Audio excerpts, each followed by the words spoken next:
Welcome, everybody, to the Embrace Life Project. This is week 2. We're going to be talking about tuning in today, the art of spiritual practice. I'm so glad that you joined us today. Of course, we want to say thank you to the United Church of Christ in Simi Valley, uccsimi.org. You can find all kinds of information about UCC Simi. And definitely remember that their slogan is no matter who you are or where you are on life's journey, you are welcome here. And I want to extend that as well to this webinar. You are certainly welcome here, regardless of your religious affiliation, regardless of your orientation, your gender identity, your economic status, any of that stuff. We're just glad you're here. And we celebrate you as the individual spark of divine consciousness that you are. Just a little bit of review. If you hadn't been here last week we talked about fractured consciousness, and we said that there are some similarities. If you look at pretty much every origin tradition that exists, and particularly in the Western origin traditions, in a religious setting or in a philosophical setting, or even currently in a scientific setting, there seem to have 3 common elements in their creation story or their origin story. There always seemed to be a no thing. And that no thing produced a something. And then that something became different things. And that's how we get all of, in a very brief synopsis, that's how we get you and me, and male and female, and day and night. The no thing became a something, and that something divided into different things. And we said that there are some pitfalls that come with this separation, this fracturedness that happens about life.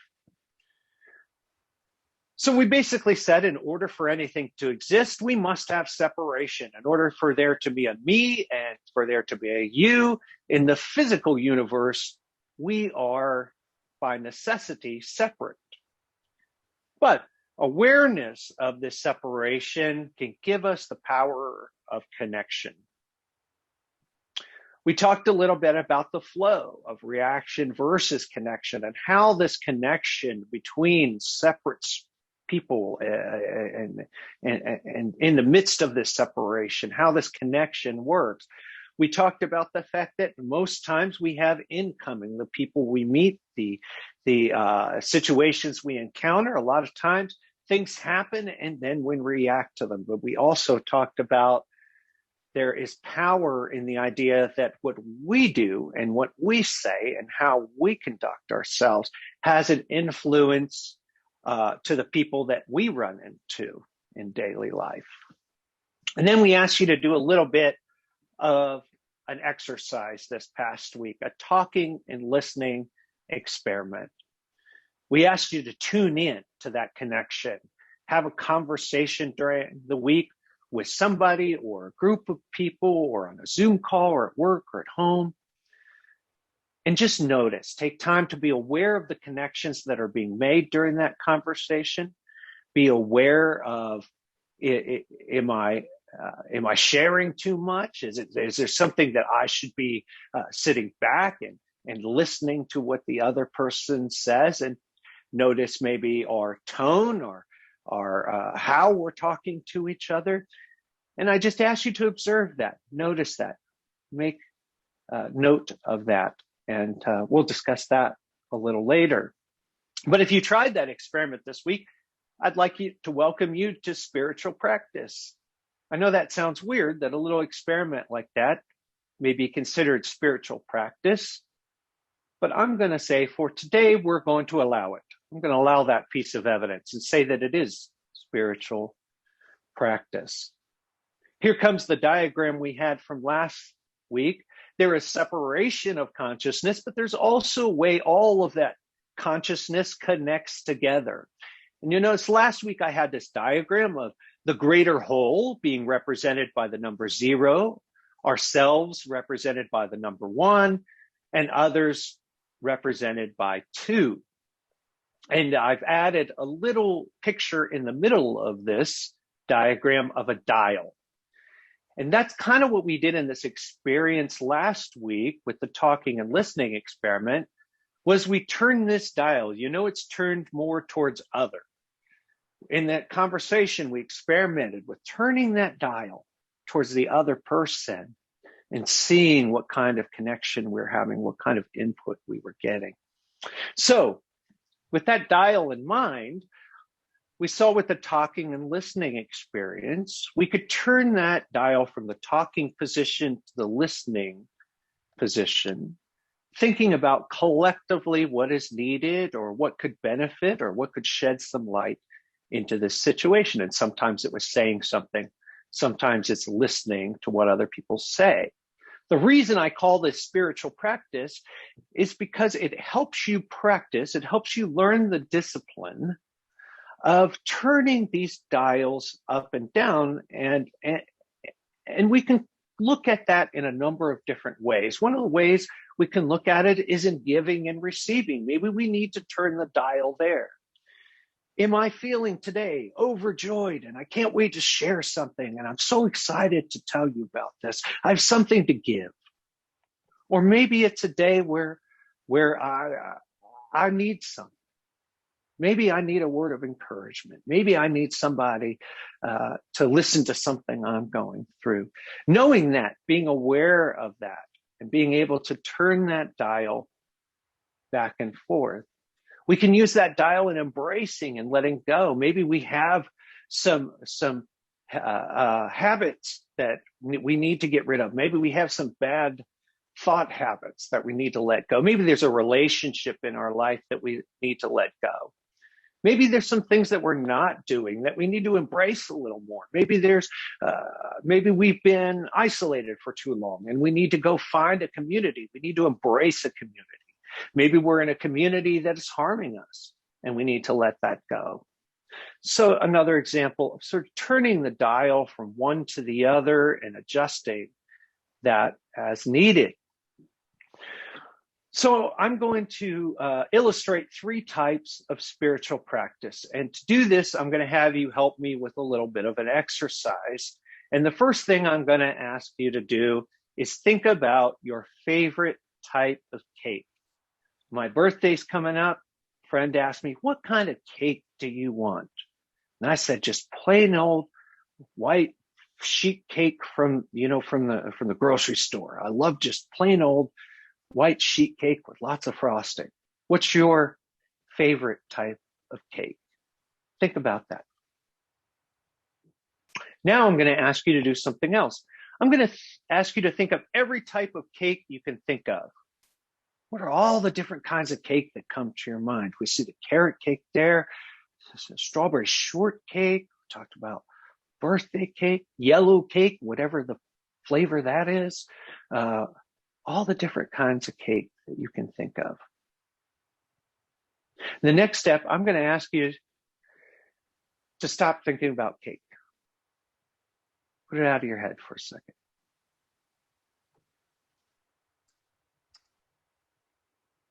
Those are 3 types of spiritual practice. I asked you, first of all, to contemplate cake, a specific type of cake. I said, what is your favorite type of cake? You were thinking about one kind of cake. And then I asked you to visualize cake. Think of all the different kinds of cake that you could think of. Use your imagination there. And then I said, okay, stop. We're not thinking about cake at all. We're going to meditate. We're going to detach from cake entirely. So that gives you an idea of where we're going with this.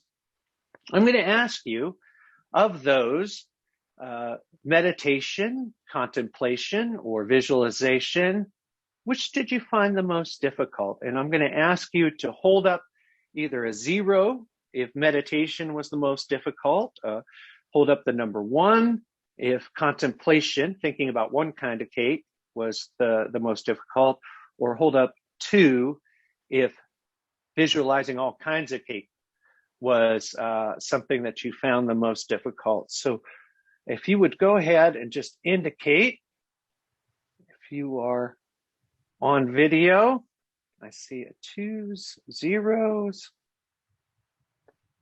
Okay. I see some 1s there. We have a nice diverse crowd of different things. The 0, the visualization. Isn't that interesting? Now I'm going to ask you one time to say which was the easiest, which came the most naturally for you. Thinking about cake, not thinking about cake, not thinking about cake. I see a 0. We have a 0, 1. We have another 0. That was the easiest, not thinking about cake. Interesting. Thinking about one kind of cake was the easiest. Wonderful. Well, thank you for sharing your results. You see, we're all different. We're all different in the way we practice in our spiritual lives. We all use different tools. Different tools come naturally to us, and some tools are more difficult for us. So you may belong to a spiritual practice where you may belong to a tradition where there are a certain regimen of things you're supposed to do. There's a certain amount of prayers you're supposed to say. Well, I don't want to take away from that, but I want to give you an opportunity to think about your spiritual practice in kind of a new way as tools in the spiritual tool belt to bring you to a point of what you need in that moment, what you can experience in that moment. Through these tools of meditation, contemplation, and visualization, we can very much personalize our spiritual practice. We can find better ways to connect with the all that is, to connect with each other, and even to connect with ourselves. So let's think about that as we move on. Now, you notice that the 3 types of spiritual practice kind of come in line with what we were talking about last week. We were talking about this nothingness, concentrating on no thing. Last we were talking about somethingness, concentrating on one thing. And then we're thinking about the everythingness of something. So we have these 3 different ways to think about, maybe even, or not think about, depending on which practice you're using, any issue that you're facing or any challenge that you have in your life. These are all tools that we can have. In the Hebrew scripture in Deuteronomy chapter 6 and verse 5, and incidentally, this appears several times in the Christian Gospels as well, this verse that says, "You shall love the Lord your God with all your heart and with all your soul and with all your strength." So I'm going to use a very artistic interpretation of this verse. And if I were to reword it, I would say it this way. To love God, or whatever your God word is, source, universe, my favorite is the infinite one. To love God is to show gratitude for your existence by caring for your emotional, spiritual, and physical needs. So one definition of spiritual practice we could use might be this: the discipline of assessing where emotional, spiritual, and physical fractures exist and reconnecting them to infinite unity. So in this case, we're looking at our heart, our emotions. We're looking at our soul, our being. And we're looking at our body, our strength. And we're then using our tools, our connection tools, our dials, our 0, 1, and 2, this infinite cycle of connectedness that surrounds us. And we're learning how to turn those dials to the 0, 1, or 2, the no thing, the one thing, the everything, to help us kind of repair the physical fractures that exist internally, the fractures that exist in our relationships, or maybe our fractures that exist with the infinite all or God. Okay? Simple enough. Let me give you some practical sort of just a couple of examples of how this may work. So Maybe you're having emotional issue of some type. Perhaps you're having trouble with self-acceptance, and you want to work on that a little bit. So I'm going to look in my spiritual tool belt, and for this example, I'm going to choose contemplation. And here's something that may look like, or a way that may look. Maybe I'll get out an old photo, and I think about what I was like in high school. And then I think about where I am now. And then I'm going to give myself all kinds of pats on the back for things that I've accomplished in life. Maybe a degree I got, or an award I received, or maybe it was a time where I was helpful in a situation. Maybe I can recall, as I'm looking at this old photo, times when people gave me words of encouragement, times when people sent me lovely notes and said, hey, we were just thinking about you. So that's an example of how we could use contemplation to help us repair this fracture that is a lack of self-love or self-acceptance. Let's think about something in our being, our spirit or soul. As happens during COVID, maybe we're bored. Maybe we're uninspired. We just can't get ourselves motivated that day. Well, if that's the case, usually the tool I reach for is visualization. And one thing that I like to do whenever I'm feeling uninspired or bored or need a little motivation in my day is I like to do something called map dreams, where I go to Google Maps and look at a map of the world, or I actually used to have, when I had an apartment, I had a globe in that apartment, and I would look at that globe and just find a country and think about what it might be like to travel there. What kind of people might I meet? And then I'd look at Thailand and say, I wonder what kind of folks would be there. I wonder what kind of hostel I could stay in Thailand. Or I'd look at Australia and do the same thing. And all of a sudden, this boredom, this sort of disconnection becomes exciting. It becomes something that I'm using something I'm thrilled about to sort of invoke some life and light into a dull situation. Here's an example for strength, or loving God with your strength in your body. Maybe you're feeling a little overwhelmed. You're starting to feel that tension. I don't know if you get it, but in my neck and shoulders, when I'm just kind of like, I have 2 webinars today. What am I going to do? You start getting a little anxious maybe. For this, I want to let go of something, the tension. So I'm going to try the practice of meditation for this one. And maybe it's something simple. Like I just take a moment and go outside. Go for a nice quiet walk. Just take things in as they come. Listen to the birds chirp. Look at the beautiful flowers and trees, that kind of thing. It can take me from a place where I'm attached to this anxiety to a place where I'm letting go of the anxiety and letting in something much more beautiful. So there you go. There's the 3 types of spiritual practice: meditation, contemplation, or visualization. I'm sure you can think of more, but these are the 3 examples that we're going to use today. Maybe we can call them 3 ways to heal fractures, or maybe another way to say it might be 3 ways to connect with the infinite unity. However it helps you to think about that, I welcome you to embrace one of those phrases. So let's go back to square one again and just do a little bit of a review and sort of compare all these different spiritual practice techniques to each other. So we're making connections here. And through meditation, we assigned it the number 0 because we were connecting to no thing, because we wanted to release from attachments. A practical use case, meaning calming. Stop the spinning. You know how your mind goes in a million directions and you want to just stop that spinning? That's how we use meditation.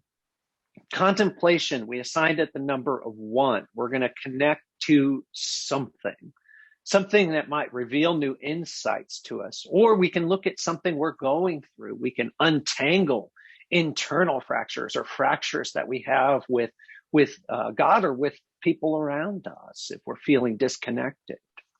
Practical use case, yeah, if we're feeling confused or disconnected, we can reconnect through the practice of contemplation. Visualization, we assigned it the number 2.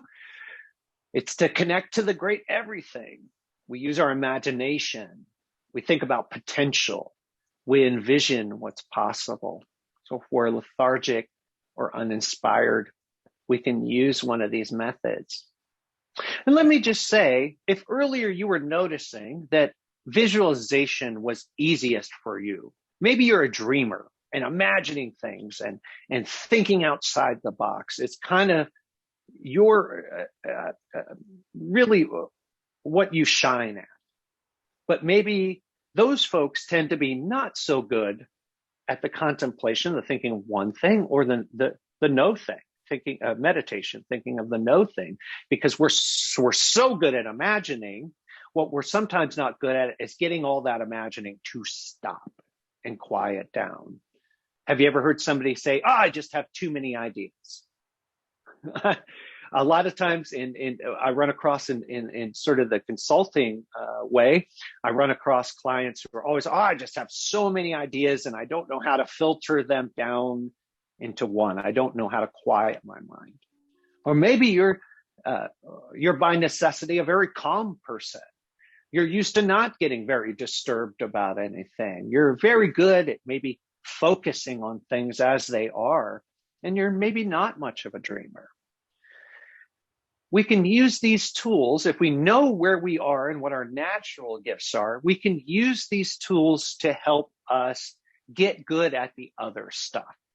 And so I'm going to give you some practical ways that we can use these spiritual practice techniques to kind of turn the dials on ourselves. If I'm super imaginative and I want to try to train myself to kind of whittle that down to where I can just be at peace with nothingness, then I'm going to use those tools.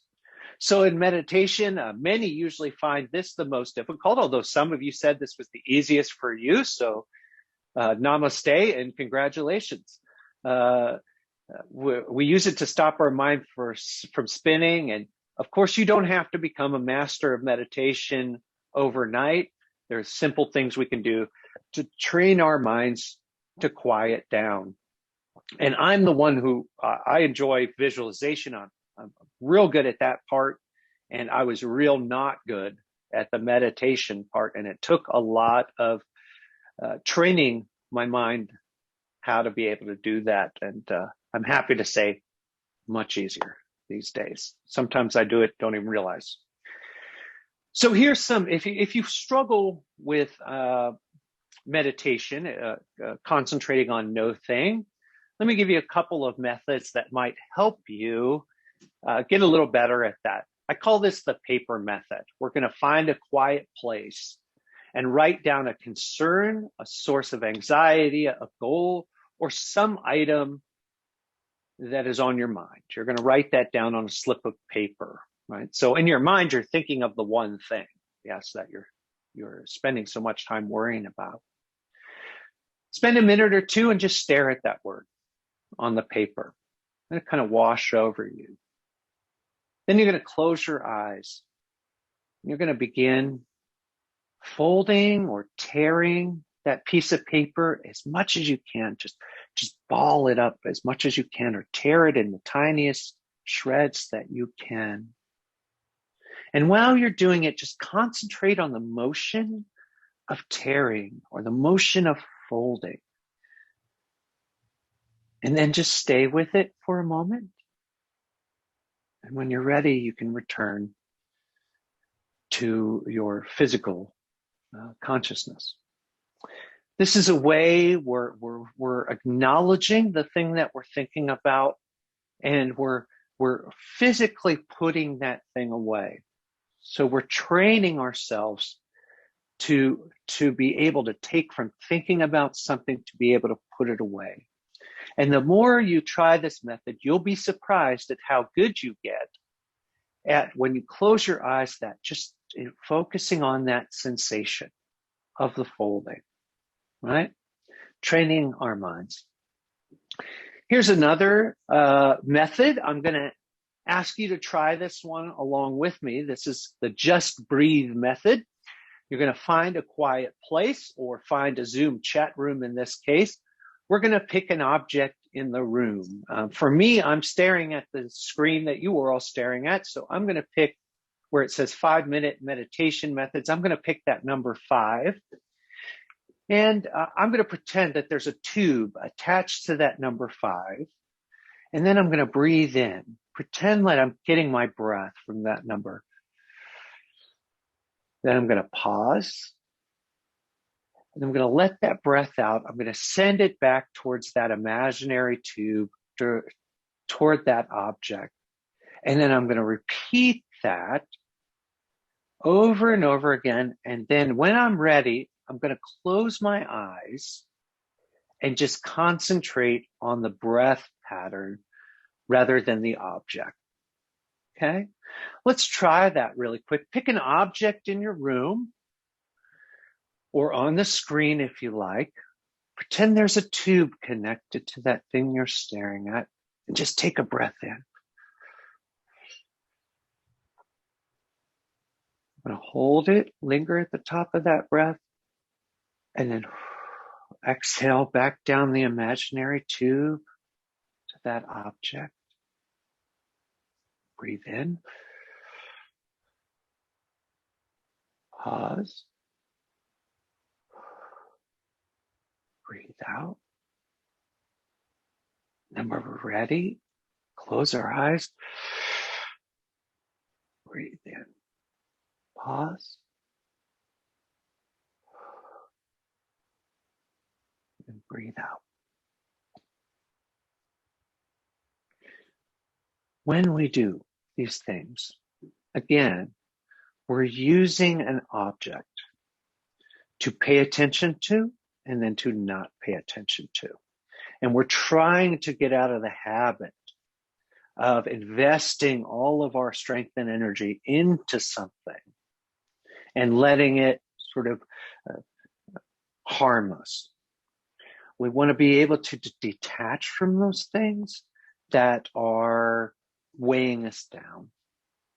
And this is a good practice in getting to know how to do that. If you found those methods too difficult, this is another one of my favorites. This is one thing that I really used to kind of train my mind to be able to focus on nothing. You find a quiet place. If you've ever played the game musical chairs, this is a mental musical chairs. I like to imagine a swirling circle activity with music playing.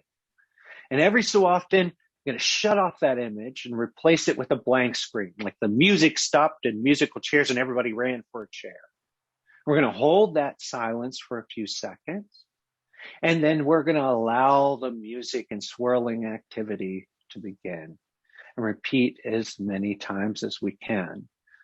For some reason, when I do this sort of method of tracing the circle in the air and humming, for some reason, that circus song, that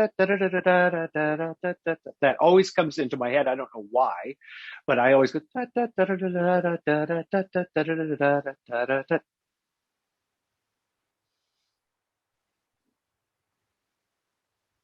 And then the music begins again. It's a great way of training our minds to start and to stop. So there's just some suggestions. What about contemplation?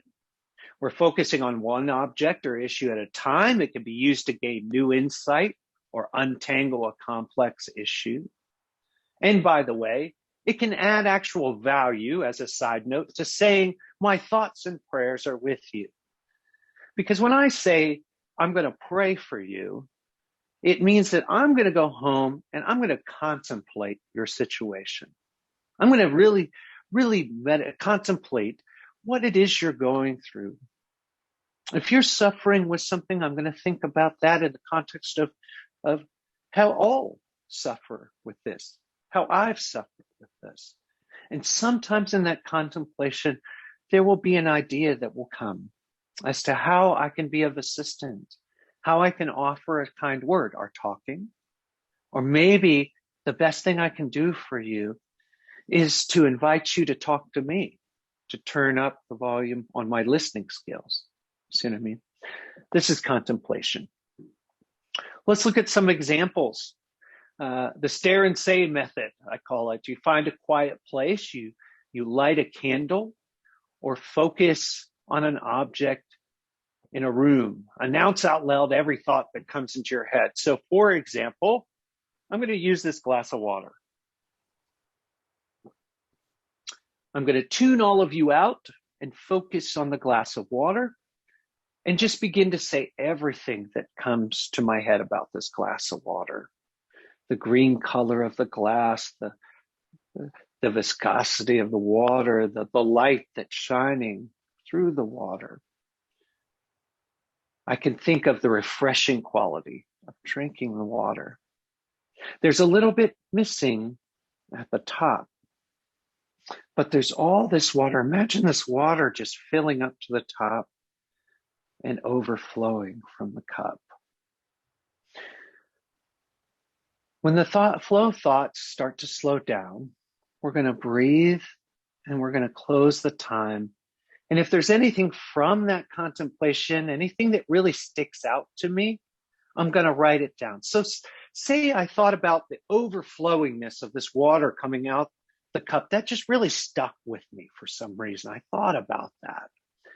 And then maybe I meet, like one time in San Diego, I met this lovely girl who was just bubbly and effervescent, and everything was the best thing ever. And this taco's the best taco ever. And she just kept overflowing and overflowing and overflowing. And it kind of reminded me of that overflowingness of the water from the cup. So you get the idea. That's one of the methods that we can use. This is a fun one if you like visual arts, if you're a visual person, if you love photography, or you love paintings and artwork. You're going to simply look at an image or a piece of artwork, and you're going to write down on a piece of paper or in a note document, and you're going to write down everything you notice about the image. And then this is real simple. After you do that, you're just going to put away the piece of paper and put away the image. The next day, I want you to get out a fresh piece of paper. And just from your memory, I want you to write down everything you can remember about the image you saw the day before. We're not going to look at the image itself. We're just going to write down everything you remember from that. And then you're going to get out your old notes from the previous days and start to look at them. What's changed? Is there something that stuck out to you that you remembered without having to write it down, without having to look at the picture that appears on both lists? Just kind of spend some time making that comparison. Notice what changed, what's different, and what you held on to. Might be some wisdom about how you function in that. And this is a new thing that I discovered because I was going through some issues in a relationship, and I really needed to untangle those issues. And so I went to my playlist. On YouTube, I've made a playlist of every song that's ever inspired me, every song that's ever meant anything. If I run across a song that I really enjoy or that means something to me or makes me smile or makes me dance or makes me cry, I put it on this master YouTube list, every song I can think of, So what I was doing is I was thinking about this relationship, and I was standing there with my phone and my headphones in and thinking, I have an idea. Because I was considering this relationship, and I found a place out in the backyard. I found a place where I could walk around, and there were little trees and stuff, places I could walk and stop and just sort of have a moment. And I was looking at my playlist, and I picked the song that represented how I'm feeling at the moment. If you've ever been to a wedding or something, and you're like, all of a sudden you're like, this is the song I have to hear right now. You've ever had that moment where you go tell the DJ, I have to hear this song right now. That's kind of what I was going for. I was looking through the list of songs and going, That's what I want to hear right now. And I put on that song. And it kind of represented what I was feeling at that moment. And I let that song kind of resonate with me and listened to it as long as I needed to. And then I started to begin to walk to another location. And when I was done with that song, I just pushed stop on that music. And then kind of sat with that for a moment. And then I started reevaluating how I was feeling. And then I looked at my song list again and I picked a different song. And I noticed it had a slightly different emotional tone. It wasn't as sad as the song I had listened to before. It was a little angry. So I listened to that anger song and let those feelings, I honored those feelings as they came up. And they felt, it's hard to describe, but it felt like they were heard. My emotions said, yeah, you heard me. I get it. When I was done with that, I pushed pause on the music again. And I moved to the next location. And all of a sudden I noticed I started listening to things that were a little more inspirational, a little more hopeful. And the last song I listened to was a song called Testify to Love by one of the Judd, Winona Judd, I think, wrote it. And now I'm listening to this song that's just, I went from struggling to a relationship. And now I'm thinking about how beautiful love is and how amazing love can be and all the different kinds of facets of things that can happen with that. So that's my playlist, Labyrinth. And I hope you got something out of that. I know I really enjoy using that tool and really get a lot out of it. So now we come to my favorite thing. I literally wrote the book on it called Unleash Your Magical Powers. It's a book about visualization techniques. It's what I told you comes naturally to me. And it's all about imagining what's possible and releasing ourselves from feeling stuck or uninspired. Maybe you need some renewal. Maybe you need to embrace life again, right? So let's look at some visualizations. And actually, we're going to do this one together as a group. So I'm going to ask you to find your chat feature. And we're going to look together at this beautiful picture of a clearing, a little valley here, a field. And I want you to think about, what is it that you need, either right at this moment or at this point in your life, maybe something that you need just today. If you could put anything in this field that you wanted to put, what would you put there? I'll give you a moment to think about that. A pool to swim in. I love it. Substance living. You may have to unpack that for me, but you don't have to. Sustainable living. A hammock. I love it. There's a hammock. Cheetah.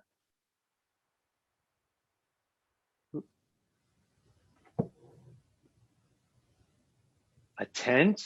Yes. All kinds of lovely things. A pool.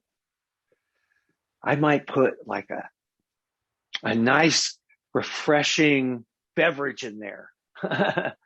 Living off the land. Oh, living off the land. Yes. Sustainable resources and stuff for the land. Yeah, absolutely. So weave together corn. Yeah, we might want to plant some corn, some vegetables, some things that we might need. To remember this picture. We're going to make this our little field. And anytime there's something you need, maybe you need a friend to talk to. We're going to envision a friend for you in this field. Maybe you need something to drink. We're going to imagine this cool glass of water that's in that field for you. Whatever it is that you need, we can imagine it to be here. And you know, Deepak Chopra talked about one time about nobody ever sailed a boat until they contemplated floating. So there's a lot of things that we may want to accomplish or that we may need in our lives, None of that happens until it first begins here, before we bring it from our imagination to everybody else. Oh, yes, we have to have flowers and trees. Of course, we're missing all the flowers and trees in this field. Boy, wouldn't that be beautiful? We can make it what we want. We have some input into this field, just like we have input into our life, into our relationships, and into our own state of being. So with that in mind, I'm going to close the chat for now. We're going to take a look at something else. We're going to take a nice long look in the mirror, and we're going to use our visualization techniques to think about the person that we are. You know, a lot of times when we have little kids around, we always ask them the question, what do you want to be when you grow up? But we very rarely ask them the question, who do you want to be when you grow up? What kind of person do you want to be? So in the Unleash Your Magical Powers book, this was my closer in there. And it's something I call the higher self visualization. And this is going to be this week's mini project. Now, this may take you an hour or so, or you may take the course of the week. Maybe you want to open a document on your computer or grab a piece of paper. And I want you to make a list. What would your higher self look like? Meaning, if you could have any kind of characteristics you wanted, what might that look like? What kind of life might you have? What kind of people might surround you? What kind of attitude might you have to the world? What kind of habits might you be developing? Maybe you want to talk about how physical changes maybe that you see, that maybe I want to appear more alert and awake and kind of dream of the perfected you. What would that look like? What would your higher self be? I want you to take a moment this week and think about that and jot down a list of what that might look like. And I look forward to talking with you about that next week. And with that, I'm going to say a big thank you to everyone who's been here today. Thank you for listening